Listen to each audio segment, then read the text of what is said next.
Raj TV நேயர்களுக்கு வணக்கம் and welcome to நடிகர் திலகம் சாவித்ரி.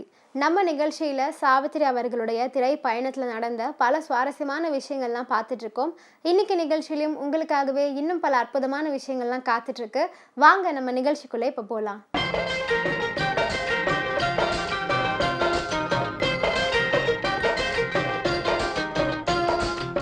மகா நடிகை சாவித்ரி அவர்களின் வெற்றி திரைப்படங்கள் வரிசையில் 1963ஆம் ஆண்டு வெளியான திரைப்படம் தான் கற்பகம் அப்படிங்கிற திரைப்படம்.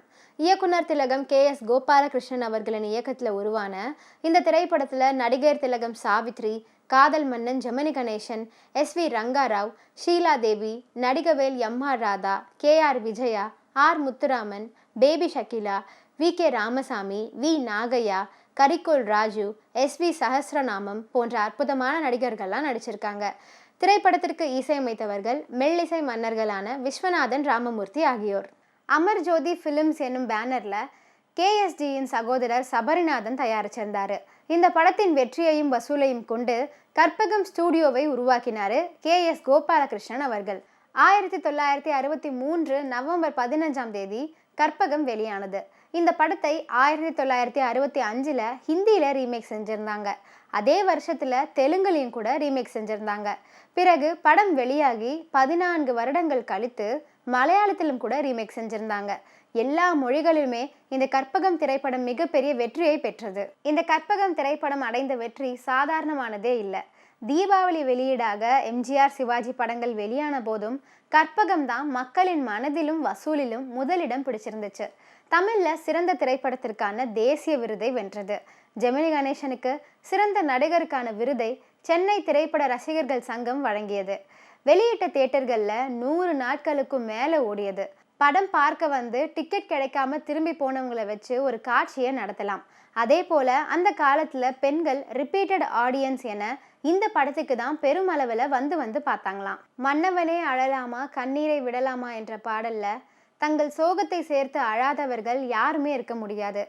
கண்ணை விட்டு போனாலும் கருத்தை விட்டு போகவில்லை, மண்ணை விட்டு போனாலும் உன்னை விட்டு போகவில்லை, இன்னொருத்தி உடலெடுத்து இருப்பவளும் நான் அல்லவா, கண்ணெடுத்தும் பாராமல் கலங்குவதும் வீணல்லவா என்று கதையுடன் சேர்ந்த அற்புதமான பாட்டு, பாட்டோடு சேர்ந்த வரிகள், வரிகளுடன் இணைந்த இசை, இவற்றில் கலந்த ஜீவன்மிக்க நடிப்பு என கற்பகம் மிகப்பெரிய விருட்சமாக நம் மனதுக்குள் என்றென்றுக்குமே நிறைஞ்சிருக்கு. இந்த கற்பகம் திரைப்படத்தில் இன்னொரு மிகப்பெரிய ஆச்சரியம் என்ன அப்படின்னு பார்த்தீங்கன்னா, ஜெமினி கணேசன், முத்துராமன் என முக்கியமான நடிகர்கள் இருந்தாலும் கூட அவங்களுக்கு பாடல்களே இல்லை. அதாவது ஆண் குரல் பாடவே இல்லை, ஒரே ஒரு பெண் குரல் தான். மொத்த பாடல்களையும் P. சுசிலா அவர்கள் தான் பாடியிருக்காங்க. இந்த படத்தின் மூலம் KSGக்கு ஸ்டூடியோ கிடைச்சிது. கவிஞர் வாலிக்கு எல்லா பாடல்களையும் எழுதுகிற வாய்ப்பு கிடைச்சிது. தமிழகத்து பெண்களுக்கு அத்தை மடி மெத்தையடி ஆடி விளையாடமா கிடைச்சிது. துக்கித்து கிடக்கும் ஆண்களுக்கு மன்னவனே அழலாமா கிடைச்சிது. புதுமண தம்பதிக்கு 1000 இரவுகள் வருவதுண்டு, ஆனால் இதுதான் முதலிரவு கிடைச்சது.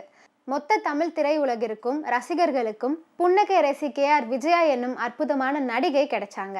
ஒரு பக்கம் அமுதாவை மனைவியாக ஏற்க முடியாமல் தவிக்கிறார் சுந்தரம். இன்னொரு பக்கம் அந்த குழந்தை கற்பகத்தை அம்மாவாக ஏற்றுக்கொண்டது போல அமுதாவை அம்மாவாக ஏற்றுக்கொள்ள மறுக்கிறது.